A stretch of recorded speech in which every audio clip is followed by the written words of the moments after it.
Assalamualaikum warahmatullahi wabarakatuh. Perkenalkan, di sini saya Fatikul Hikam, mahasiswa Pendidikan Sejarah Universitas Muhammadiyah Metro NPM 18220016.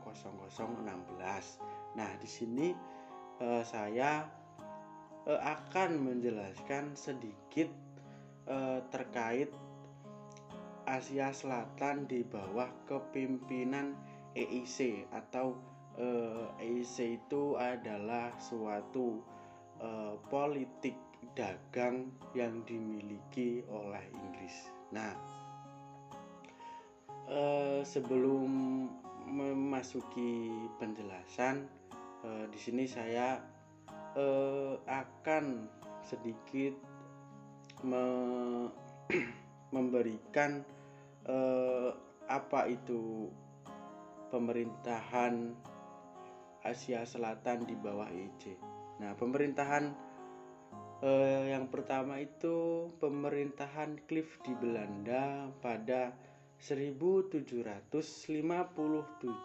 sampai 1760.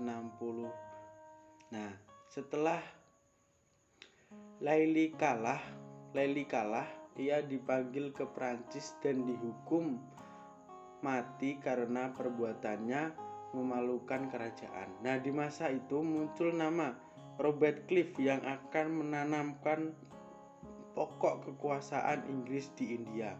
Ia datang ke India pada umur 19 sebagai pegawai rendahan pada kongsi Inggris dan ia ditempatkan di Madras pada 1743. Nah, disinilah ia melihatkan kepiawaiannya dengan memperkuat kedudukan Inggris di India. Lama-kelamaan Clive ini akhirnya menduduki kedudukan yang cukup kuat yang ia gunakan untuk memperluas pengaruh Inggris di Benggala. Namun hal itu tidak berjalan mulus yang ia pikirkan Raja Benggala, Nawab, tidak berjalan mulus yang ia pikirkan. Raja Nawab ini tidak senang akan kedatangan orang Inggris di wilayahnya. Nah, Nawab menyerang benteng Inggris yang ada di jauh dari laut Kazim Bazar dan melawan serdadu Inggris dan membunuh mereka di penjara. Lalu dengan itu tragedi of the Black Hole ini Clive yang pandai, maka kota itu bisa direbut kembali oleh mereka setelah 10 bulan. Karena keinginan Clive tidak akan tercapai, Menteri Nawab ini masih merdeka dan Clive menghasut Menteri Nawab agar tidak memberikan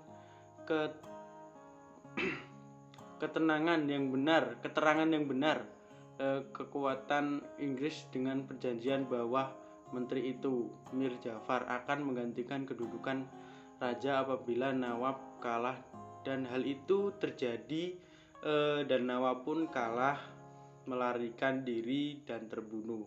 Nah, setelah Clive menggunakan kekejamannya untuk menggantikan kerugian orang Inggris di Kalkutta dan menggunakan pajak yang tinggi atas tanah yang diberikan Mir Jafar kepada EIC 1760.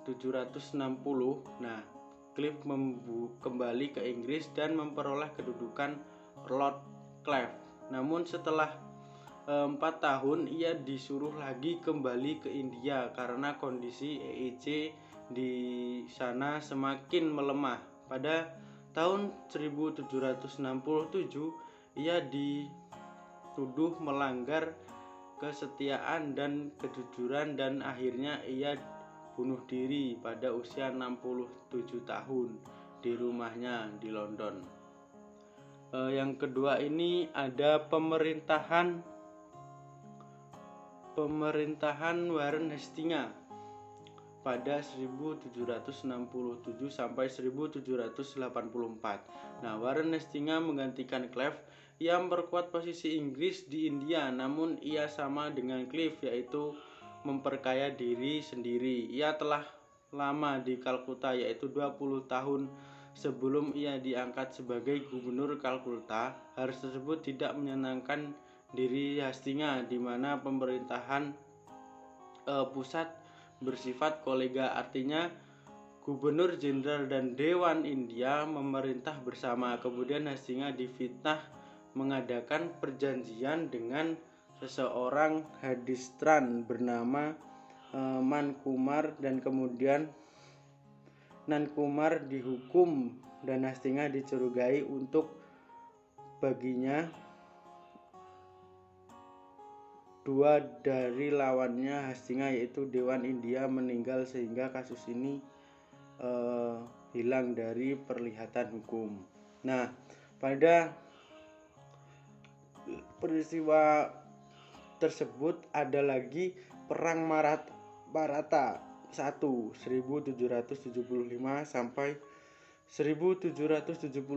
Pada waktu itu Hastinga memerintah banyak hal yang tidak menyenangkan. Pertama, perang dengan bangsa Maratha yang ditindas oleh pemerintah di Bombay. Akhirnya Hastinga melakukan perjanjian dengan bangsa Maratha karena satu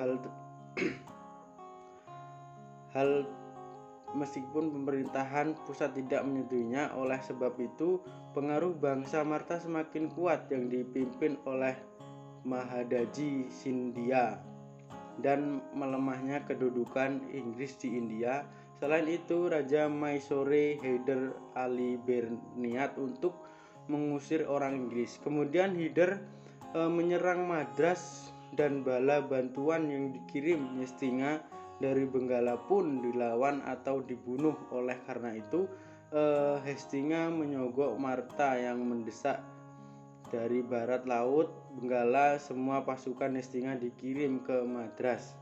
Gubernur di sana dipecat dan diganti dengan yang lain. Pada saat perang, Hyder Ali meninggal dan digantikan seseorang yang gagah, yaitu anaknya Tipu, sehingga pasukan Inggris dipukul mundur dan gubernur Inggris ingin mengajak berdamai, dan akhirnya Hastinga meninggalkan India. Nah, mungkin itu saja yang bisa saya jelaskan terkait pemerintahan EIC di Asia, di India.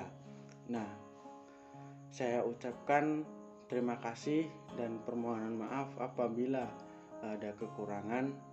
Wallahul muwaffiq ila aqwamit thoriq. Wassalamualaikum warahmatullahi wabarakatuh.